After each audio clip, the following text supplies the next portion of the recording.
people, and in this particular committee, where it is so important to our people, the health of our nation, the health of our people. The only services that many of them have come through this committee, and it's through your grace and through your body that we can make differences for our people. Look out for the soldiers overseas, and give each and every one here traveling grace as they go back to their homes after these meetings. In Jesus' name we pray. Next we have roll call. Bradley Cox. Honey. Janelle Fulbright. Here. Bill England. Here. Bill John Baker. Here. Jack Baker. Harley Buzzard. Here. Julia Coates. Here. Joe Crittenden. Jody Fishinghawk. Here. Meredith Fraley. Don Garvin. Tana Gloria Jordan. Present. Curtis Snell. Here. Chris Soap. David Thornton. Tara Callan Watts. Honey. We have one. Next on the agenda is the approval of the June 17th minutes, regular session minutes. Do I have a motion? Move to approve. Second. I have a first and a second. All those in favor of approving the June 17th minutes, say so by saying aye. Aye. Any opposed? Okay. Minutes approved. Before we get to reports, I have indulge the council have an announcement. I know that there's been some talk among the councilors of having a final report regarding the planning process and all the work that has gone into it, specifically some of the numbers involved in the possible assumption of operation at Hastings. There will be I believe a 12 to 15 page report that's already prepared, and there will be a special health committee meeting Monday, August 4th at 5 p.m. in this room, and that will be the time to bring the questions and have everything prepared. I know some of the counselors had wanted to ask questions on several issues, and that will be the time to do it. And I struggled over keeping the staff after work versus allowing anyone that works at Hastings the opportunity to attend, and so I picked 5 o'clock. So I tried to find the best compromise possible. So Monday, August the 4th at 5 p.m. I do know that Secretary of State will be here. Melissa Gower will be here. I believe Dr. Grimm will be here. She can tell you about that when she gives a report. But Monday, August the 4th at 5 p.m. So next we have reports, and I believe we have Marty Smith from the Claremore Service Unit. Morning, everyone. Morning. Probably the first thing that you're interested in is the status of the CEO position at Claremore. And there were applicants interviewed. I was not part of that process, but there was a decision by management by management I mean the tribal members and area office. I believe there was an agreement to re-advertise the position, so they should be re-advertising it in 120 days. And that's pretty much, I believe they interviewed 4 applicants there at the end, and that's pretty much all I know about it. So until then, I'll be continuing on in this capacity. One of the notable accomplishments that we have recently seen is a decrease in our complaints at the facility, and that's probably attributable to two things. One being that our visits are down also, but the second factor we believe are some changes that we've made in the walk-in clinic that should be more acceptable to the patients. And basically what we've done is free up some time in the morning where the patients aren't waiting so long when they first get there before any of them are being seen by physicians.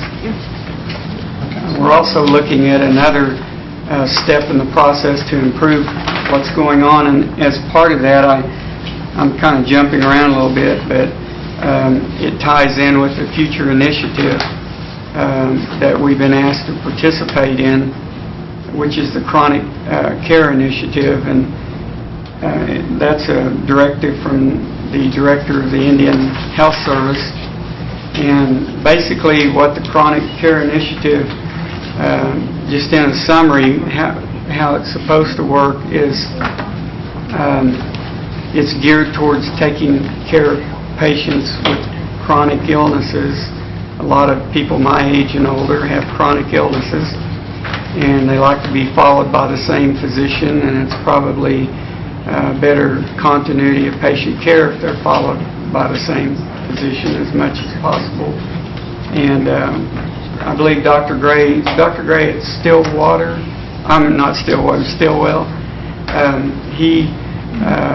is that right? Salina, I'm sorry.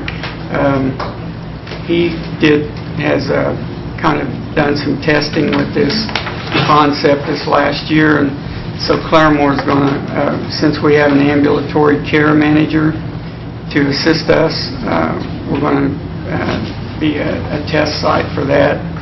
And our ambulatory care manager, Travis Scott, will serve as a point person for the Oklahoma area.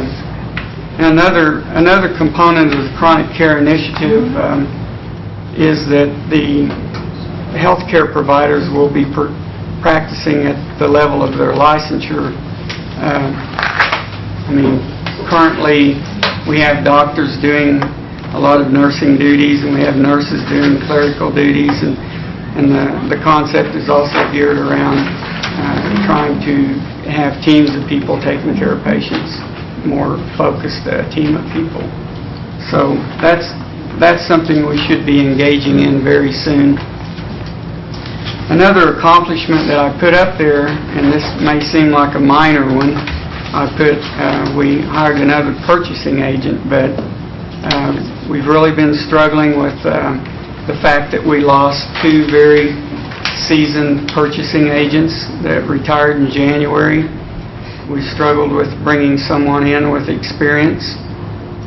We had brought one agent in January, and so they've been doing twice the workload, and then that's complicated with the UFMS and PRISM, some of the new systems that we're using. So hopefully this will give everyone a break with what's going on with the procurement process, because that actually affects a lot of things like our clinical service vendors and our contract physicians, and there's a lot of implications of things not going smoothly in that department. So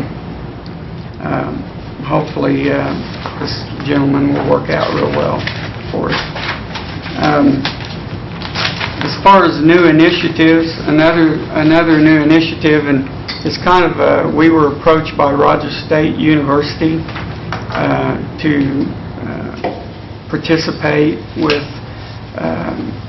developing these health minutes, like where maybe on diabetes or obesity or cancer, some items like that, and produce 1-minute TV segments that they will show several times a day, just kind of in their filler space on the public TV channel. And Dr. Mobley and myself met with the general manager last week, and it seemed like something that might be good for the patients and good for us to work with the university on it also. So hopefully that will work out. And then the third new initiative, which I'm sure Hastings is probably participating in also, it's called the Hepatitis C Improvement Process Initiative. And Basically, the way that will work is, as you know, hepatitis C is a fairly long-term chronic disease, which results in further complications to the patient. And I believe what they're trying to do is determine in part the incidence. It's not like a blinded, as I understand it. I've got two doctors in the room that can correct me if I say the wrong thing, but it's not blinded. Not every adult patient will be tested, but the patients that the doctors see and interview and maybe think might be at risk, they will be asking them if they would like to be tested for hepatitis C, because it is important that if you have hepatitis C to be treated for it. So that's a new initiative that was initiated by the Oklahoma City area office. As far as announcements, we have, we will begin, but she has began. We have a new physician on the family medicine service that has begun working on July the 7th. We have a couple of other doctors that are interested in coming on the family practice service, so hopefully we will be improving the staffing, which will in turn allow us to be able to service all the patients that come through the walk-in clinic. As far as the OB/GYN service, quite honestly, I was telling Dr. Mobley coming up here, I shouldn't say this publicly, but it's true, is we've kind of been on high center with getting the bathrooms remodeled in the LDRP, new labor and delivery rooms. And I'm going to be monitoring that a little more closely and try to keep it on a little tighter timetable to get those completed, because we've made a selection on the chief of service for the OB, and we're in the process of getting the personnel action through HR in area office, and we would like to have the bathrooms in the rooms complete by the time the new chief of OB arrives to work. And in addition, we've kind of been waiting for his arrival to select additional staff. We feel like the chief of the department should be the one that selects the additional staff members to staff the department. Right now, we're down to two regular staff members. The rest of the staff, the remaining staff, are all contractors.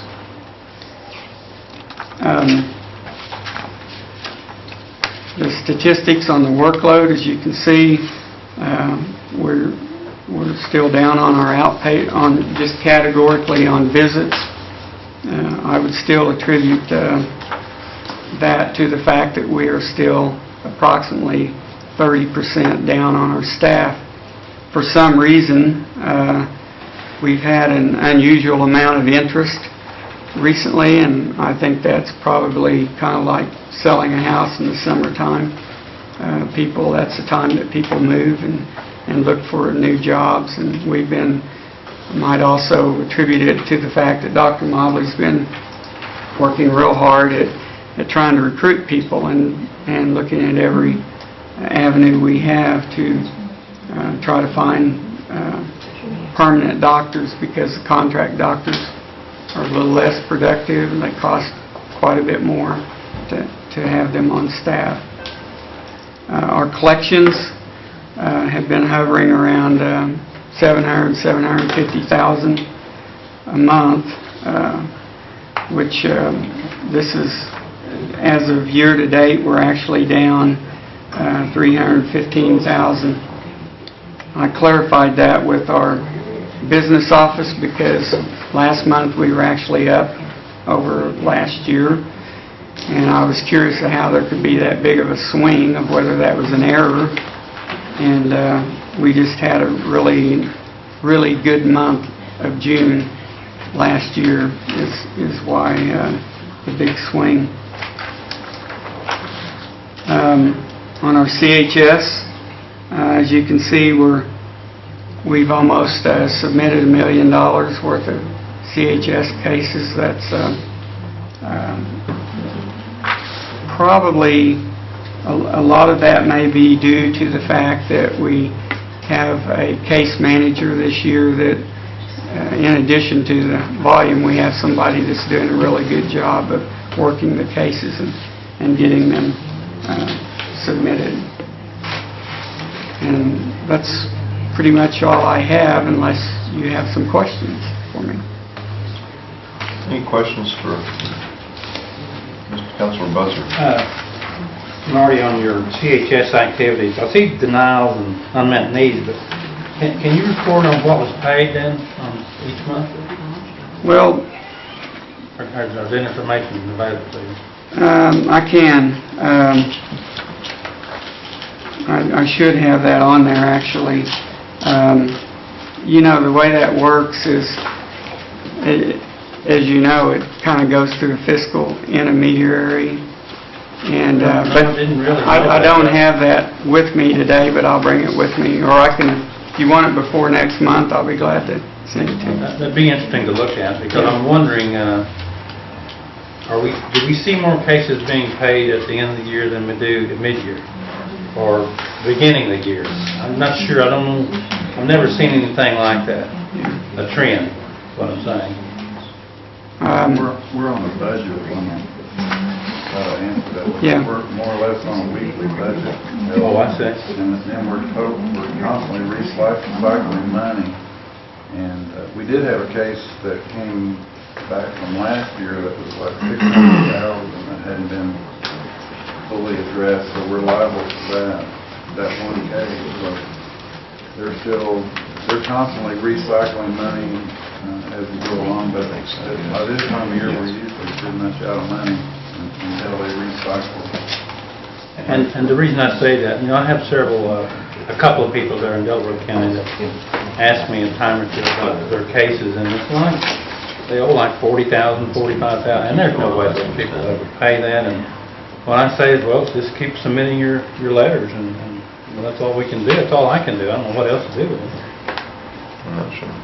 There's, not to dodge your question, because but we actually had two other things that I might mention about CHS on a positive note. Is we met with the local hospital recently about some of our, they have some specialists now, and as a matter of patient convenience, versus sending them to Tulsa, we'd be able to utilize some of their services. And then the other thing is we had this is just an interesting side story, but we had an Eagle Scout that wanted to do a project at the hospital. And of course, in our setting, anytime you let anybody do anything, you have to go through layers of approval.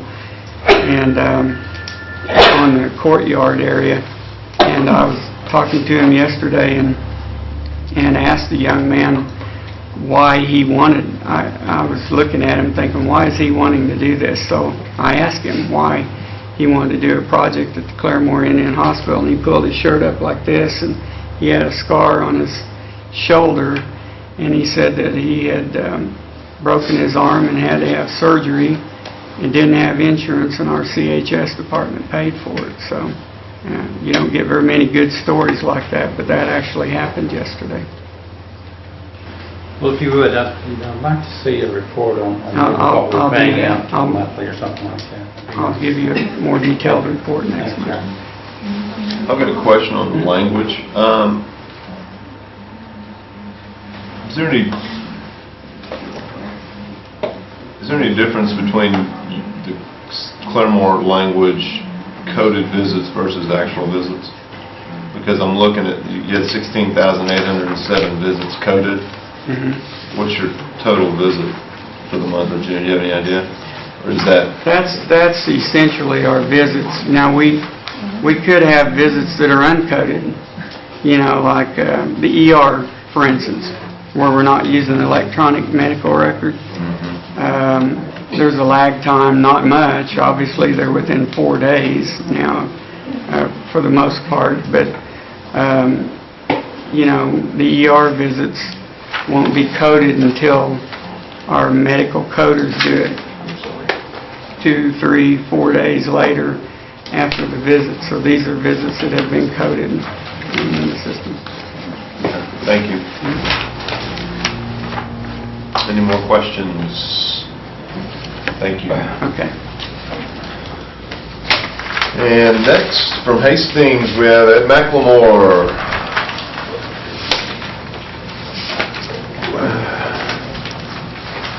Good morning, Mr. Chairman, members of the committee. Good morning. You have my report. Would like to point out a couple of highlights. We finally got off the ground our refill by mail program.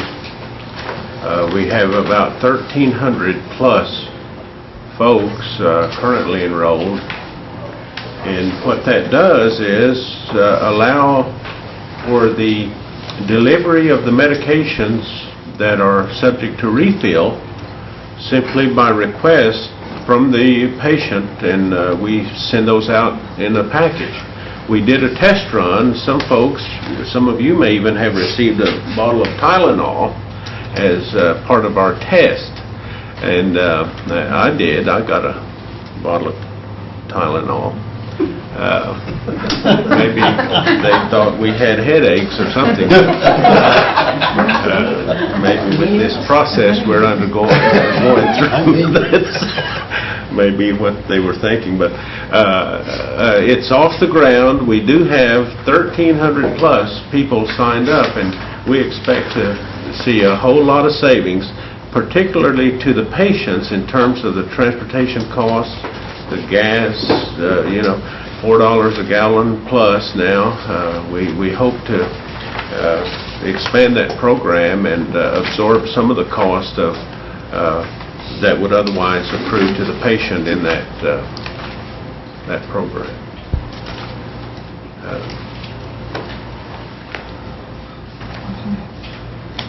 We are continuing with our transition team meetings. We have a lot of work that's gone on. A lot of details have been ironed out. We have a lot of optimism about the transition and the effects on our health system as a result, and we hope that moves forward. Point to some of the trends in our system. Would point to the third-party collections. It is not a highlight at this point. However, we expect the pace to improve over the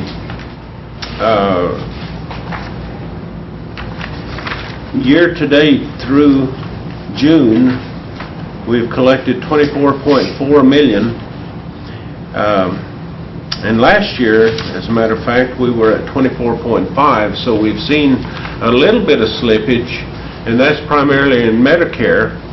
Our intermediary has had some difficulty with our national provider identifier numbers, NPI numbers, and they've gotten the glitches worked out, and we should see that pipeline open up again fully to start receiving those payments, and we hope yet to see the $34.3 million target in collections.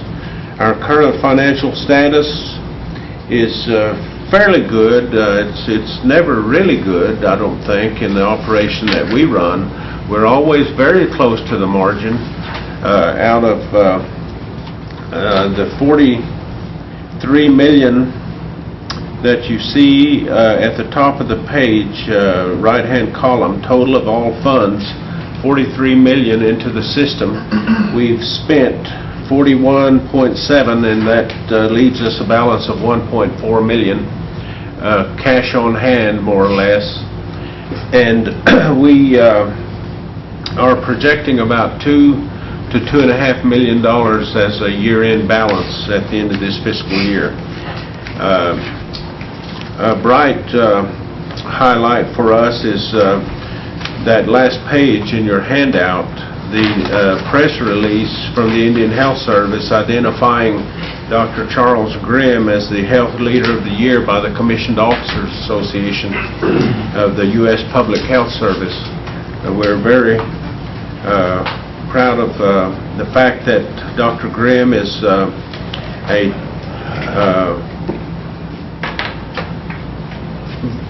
distinguished visitor of ours at Hastings, and we hope that continues.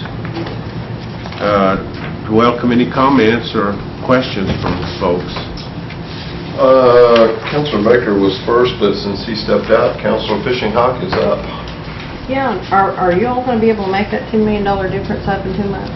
Do you feel good about that? Well, we think so because of the issues that resulted in that drop, we think have been corrected, and so the pipeline, we think, will open back up to get us up in that range. I'm not sure we'll meet the target. What happens if we don't meet the target? We simply have less of a carryover of 2.5 million, you know, whatever that is, we would absorb with the carryover. We would be in balance. I mean, it's not as though we would be deficit spending because we, in the Fed, yeah, it would be less of a carryover. Okay. Councilor Baker. It was germane a while ago when I asked. It's not germane now. Thank you. Anybody else? Councilor Jordan. Last month, Mr. McLemore, I asked you to email us Yes. the positions and the status of positions that were still outstanding at the hospital. I think we were talking about temporary employees and how many might be converted to permanent employment. Yes. I never got an email, so what's the status of that? Well, I thought we'd sent that. I'll follow up on that, but... Maybe you could just give us an update and then follow up on it by sending it in a written form. How many temporary employees do we still have? Well, we're still in process.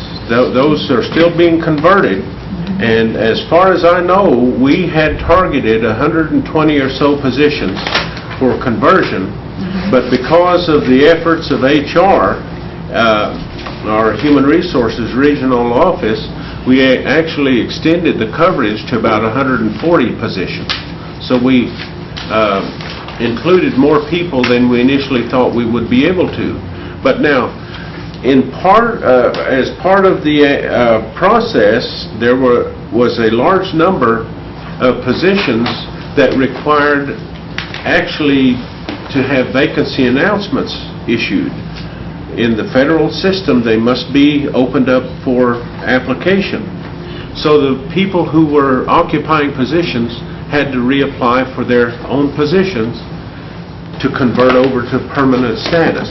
Some of the folks either did not turn in an application, chose not to turn in an application, omitted some required document and resulting in an incomplete application, and they were not considered. So by their own action or inaction, they were not included in the number of folks who were converted or are being converted. How many have we converted? I don't have a number exactly right now because it's ongoing. We had 176 approximately temporary employees last month. You can't tell us this month how many of those... They're still ongoing.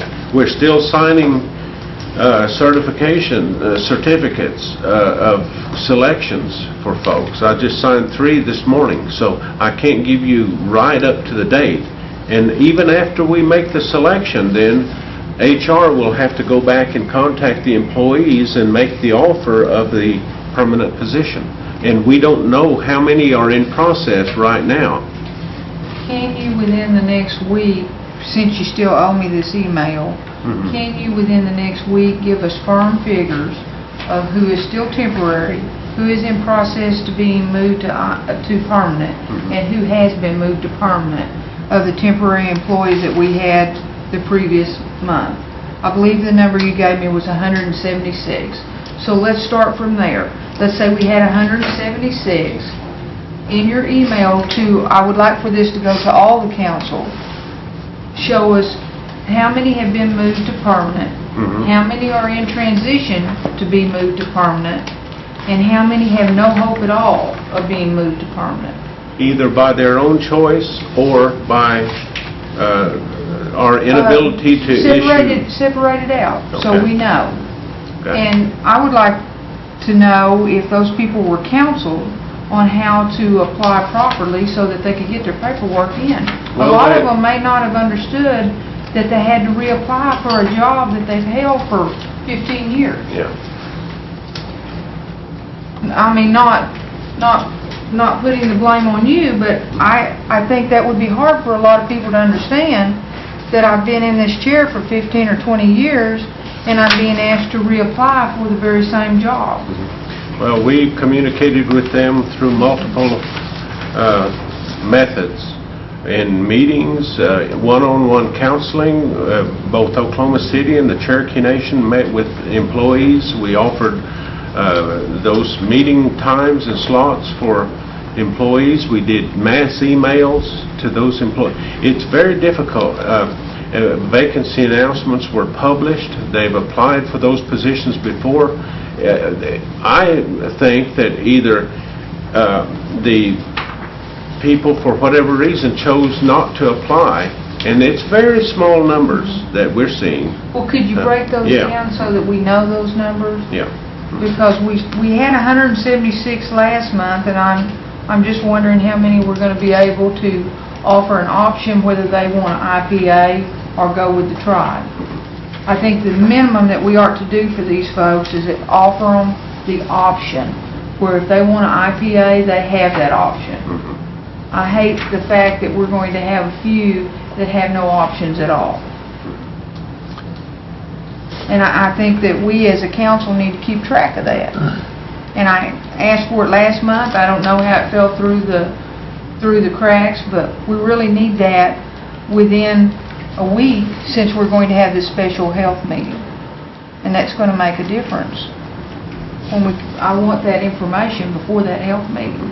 Well, in any event, the deadline that has been established for conversions is the end of this week. That is simply the requirements of the HR system of the federal.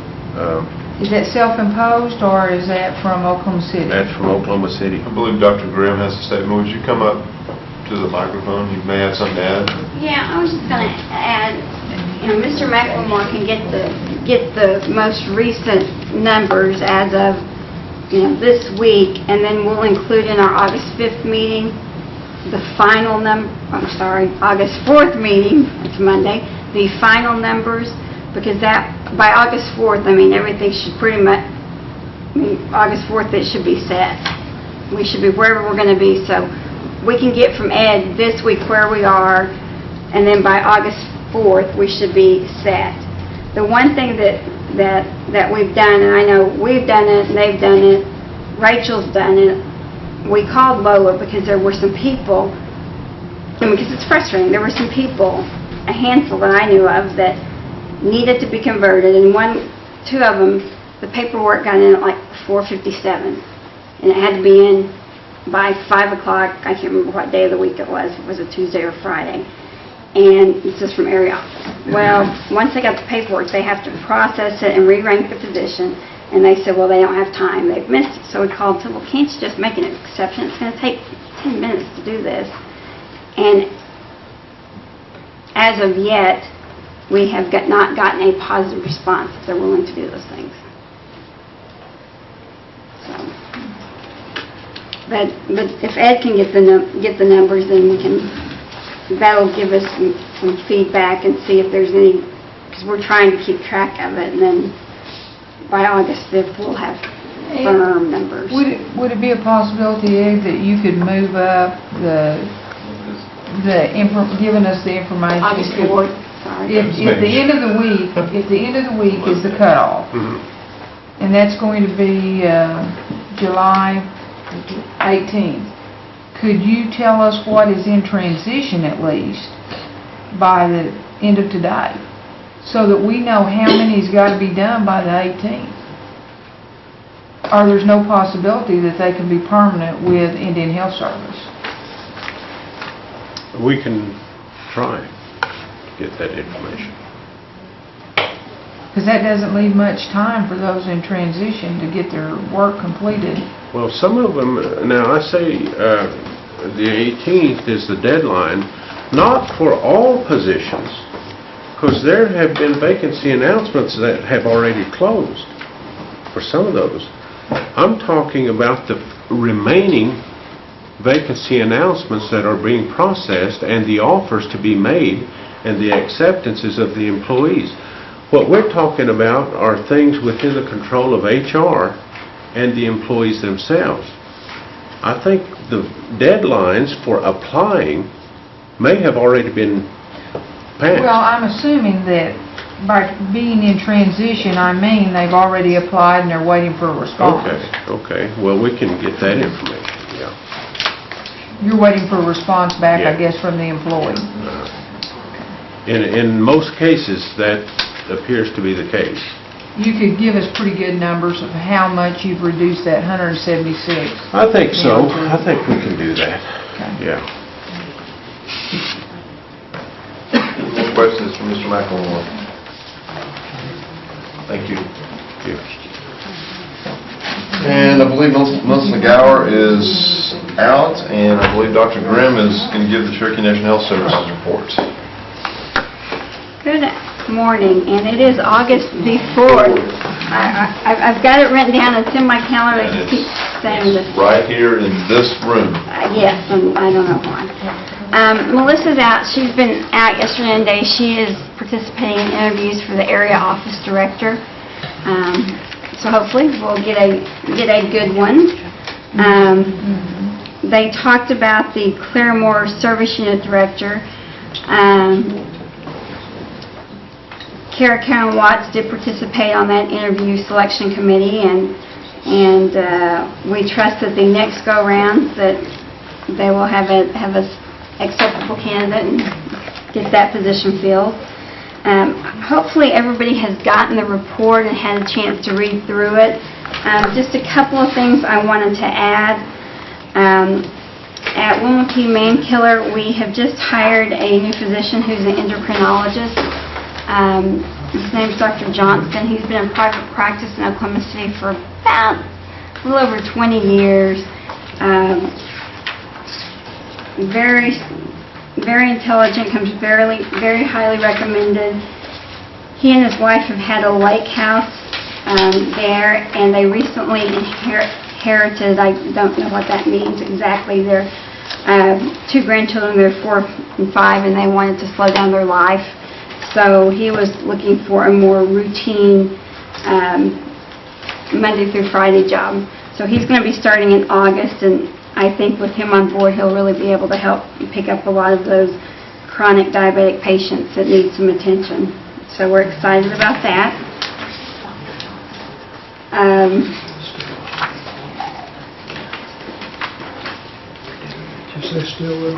Stillwell. Contract health services, if you noted, we did have 2,587 referrals, with 85% being approved at a cost of $460,000. The other big agenda item as far as looking at policy is going to be the Special Diabetes Program for Indians reauthorization. That program is up September 30th, 2009, and we get around $6.1 million from that. It has been through the House and the Senate and passed, and we're hoping that it will continue, and if that does get signed, it will continue funding through 2011 at the current funding levels.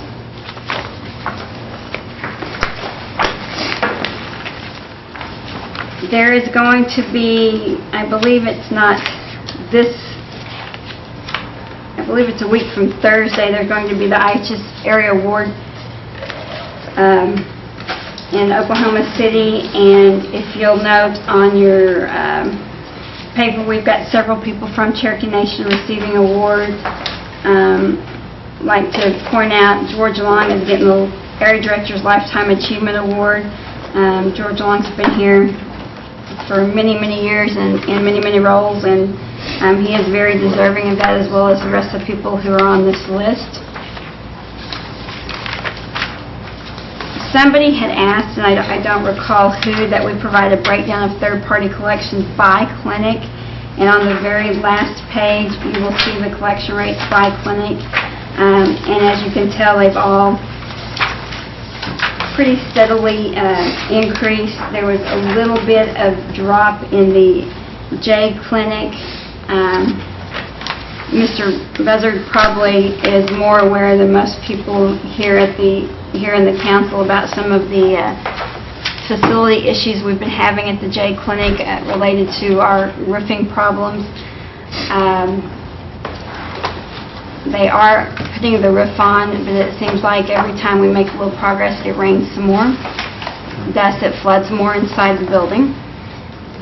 And I don't hardly understand the process, but what I think they're doing is they drill the holes to put something in, and then they don't have time, and the holes allow water to leak in because we haven't covered the holes. And they can't put visqueen or anything on it because it's flat roof, and then the roof might cave in. So there's a lot of just structural issues while we're trying to get the roof fixed. So what we've done in the meantime is part of the roof is done, dental's completely open.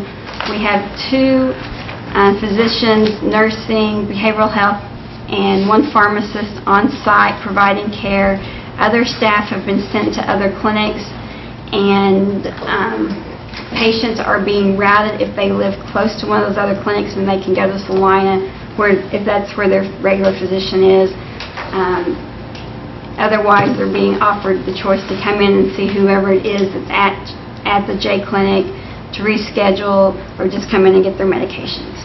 So we've got a temporary plan, and my understanding is it's going to be 3 to 4 weeks to get the roof completely done. Then, at that time, they're going to have to come in. We have environmental health going out on a very regular basis, pretty much once a week, to look, to check for damage, make sure there's not going to be mold issues. And also, once the roof's completed, we're going to turn in an insurance claim because there has been damage to the inside of the facility also. So that's kind of where we stand in Harley. You may be able to explain in more detail the mechanical issues. Let me get to Councilor Fishing Hawk first, but then I want you to shoes up, but I do want you to go through them. Councilor Fishing Hawk. I want to know how many positions are budgeted at Willowpea in the year, and how many are filled? We have, right now, just 1 position vacancy. All the other positions are totally filled. I don't know about nursing and pharmacy and dental. Can you give me that? I want to know about dental, nursing, pharmacy, how many we actually put in the budget since budget time is coming. Okay. And how many are filled, and can you get that for every clinic? Because I'm curious to see.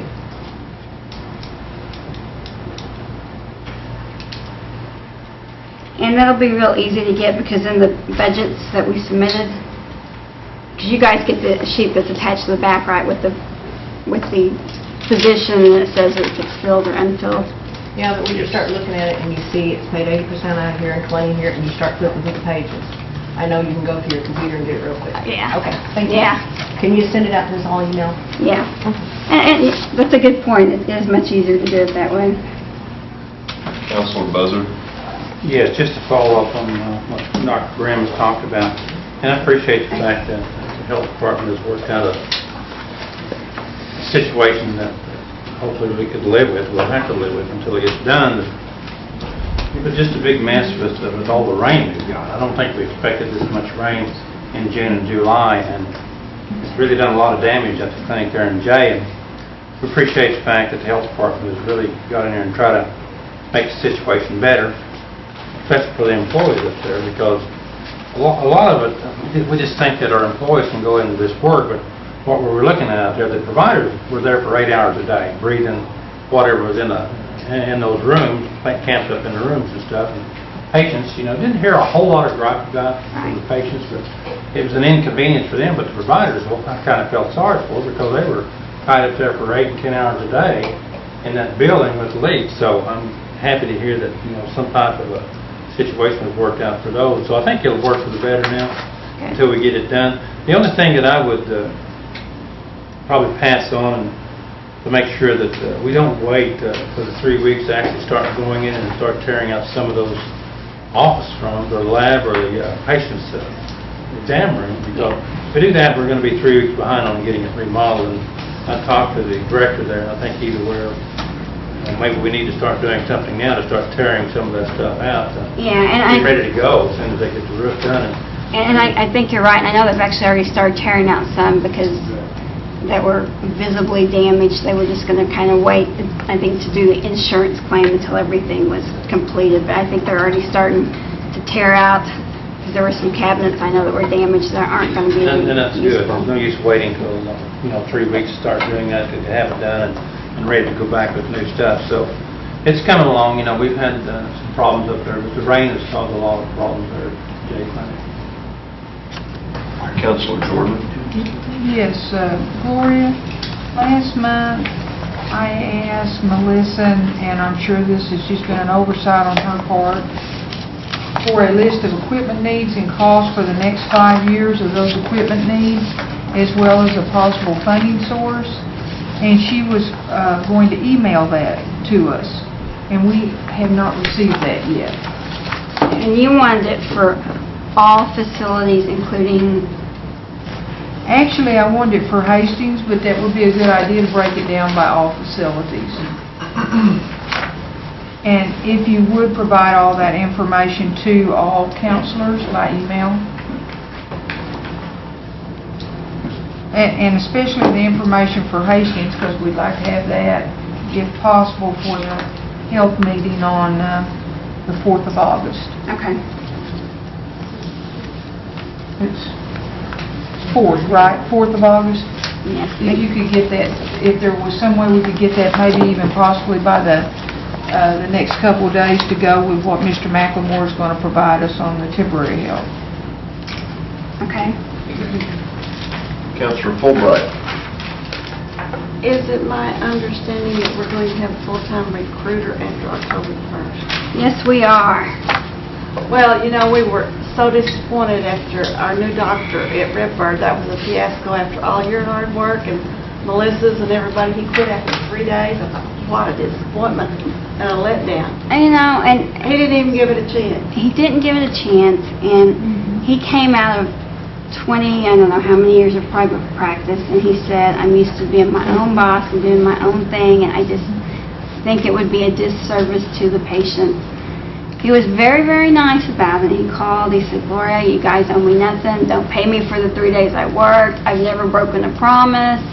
And he felt, he truly felt guilty about it. And I think that, I think for us, some lessons learned were that, because he was going to be the medical director there, I think he was inundated with too much stuff the first week, We monitor this and this and this and this, and I think it was just a little, instead of letting him get in, to start seeing patients, getting his feet wet, and then gradually start showing him all the processes. So we learned a lesson there too. But he was a great guy. Councilor Buzzard? Yes, I just, Gloria, I'm going to pass this on to you, but I was going to talk to Melissa about it in this meeting today, but I understand the clinic there at Jay had put in for a sign. I'm talking about electronic sign put out in front of our clinics. I'm not sure what Wilma P. or Muskogee Clinic or Will Rogers, any of those had it, but what I'd like to see is electronic sign where you can actually go in and type your message from the inside, because if we put a sign out there that you've got to put letters on there, things are not going to work. And I say that because just J in the last week or two, that sign could really come in handy. Yeah, I You could- could type in, say, clinic is closed, diabetic checkup today, community meeting, council members having a community meeting, and those things like that. Now, can you tell me what kind of sign that we have at NOAA? Is it an electronic sign, or is it one of those you have to go out and put letters up on? We don't have any electronic signs at any of our facilities. And the reason I say that is because those signs are not only could be used for the health clinic, but also could be used for community-type involvements as far as any message you want to put up there. So I would like the health department, or whoever's in charge of facilities, to take that into consideration. Okay, I'll pass that along to Sean Terry and have him look at them and price them out and see what he can And find I know out. that those things would really work nice. And the reason I'm saying this is, you know, we can spend $3 or $4 million on a sign at a casino, and have it lit up and it tells who won $50,000, and we can't seem to get this stuff for our community people out in the rural areas. And I think one of those signs would probably serve the purpose. Now, don't tell them how much stuff that would serve out there for community Well, I people. mean, I think you could use it for lots of things. You say Oh, I it's agree. Women's Health Month. This is Exactly, things like Mobile that. Mammography Day. Stop in, even if you don't have an appointment, we'll get your mammography today. I mean, Exactly. there's So lots of- I'd yeah, like we the understand. other council members that has clinics in your area, take a look at that and see. And because those signs are valuable, and I just feel like we can improve our community by having more things out like that. You know, vote today, you know, Cherokee Nation election, those things can be put out there. And I guarantee you, if they have to go out there and put those little letters up there, there's nothing going to be out there. But anyway, I know they're expensive, but I'll have him I'll look. look at the money to appropriate for those signs. So thank you, Doctor. Councilor Fulbright? I'm just going to respond to Hardick. My husband, where he works, they just bought one for their school, and it's just sort of a, not really top of the line, but it's nice when it was $12,000. Councilor Baker? And we have a young entrepreneur in Cherokee County that actually put one of those signs up and rents out the space on the highway. And the health department didn't want to purchase one. They might enter into a lease agreement with this young gentleman. Where's the sign at? It's right there on the bypass across from Reese's, in that empty lot, and he rents it out for birthday parties and I love my wife and things like that, but you pay so much and he puts your message up there. There's also a bigger one at Keys Okay. that's for rent, just like that one. That's probably the same Yeah. boy. No, it's a woman, Okay. entrepreneur. Oh, that's right. Yeah. That's right. I remember Okay. now.